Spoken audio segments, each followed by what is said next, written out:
Hi, I'm Ronaline, and our lesson for today is about syntactic processes. For our learning competency, it is about familiarize the different syntactic processes and apply them. So for our review, what is a clause? What is a main clause? Clause is a unit of grammatical organization next below the sentence in row, while a main clause is a clause that can form a complete sentence standing alone, having a subject and a predicate. It expresses a complete thought. So for our discussion, syntactic literature deals with the study of how sentences are structured. This refers to the way in which words and sentences are placed together. Syntactic research should not only concern on how sentences are merged out of their parts, units, or constituents, but also on how constituents are moved according to certain rules.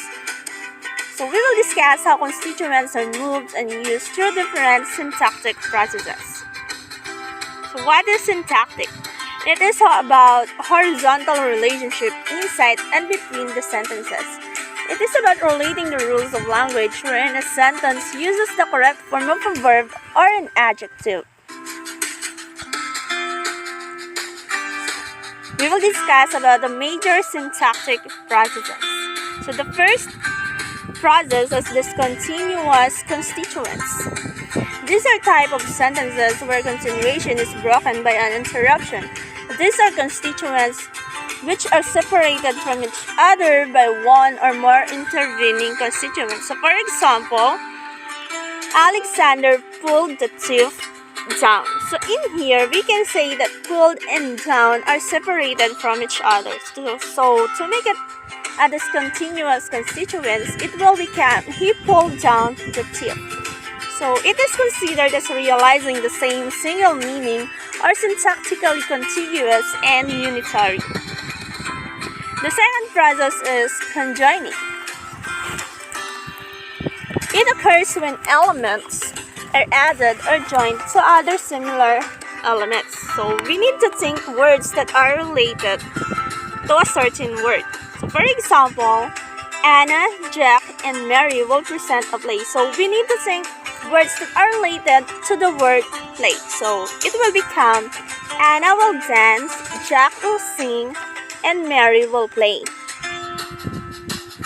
So we can see that dancing and play are all related to the word play. So that's conjoining. So the third process is embedding. It refers to the inclusion of any linguistic unit as part of another unit of the same general type.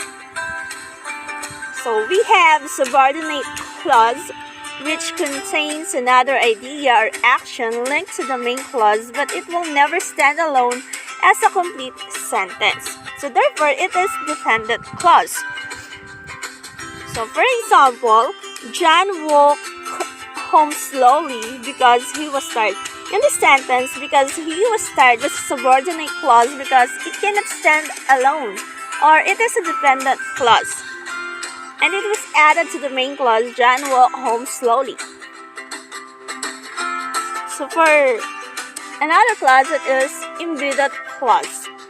It is another way of using subordinate clause but in the middle of a sentence. So for example, the boy is nothing. So to make it an embedded sentence, it will become the boy who bought the cake yesterday is nothing. So the embedded clause here is who bought the cake yesterday, and you can find it at the middle of the sentence, and it is separated by two commas, one before and one after. So the third one is embedded questions. It is a type of question which is included within another question or a sentence. Sentences that include embedded questions usually begins with common introductory phrases like could you tell me, I'd like to know, do you know, I wonder, would you mind? So for example, a direct question, what work did he do best? So we can add an introductory clause, I'd like to know, so it will become I'd like to know what work he did best. So we can see it in the sentence that the introductory clause becomes a part of a sentence, so there should be no question mark at the end of it, and it became a declarative sentence.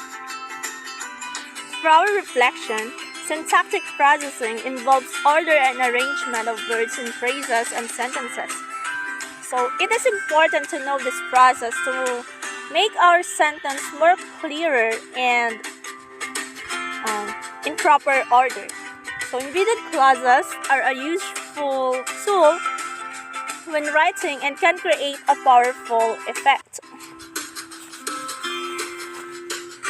However, it is important not to use them too often. They can be more effective when used sporadically.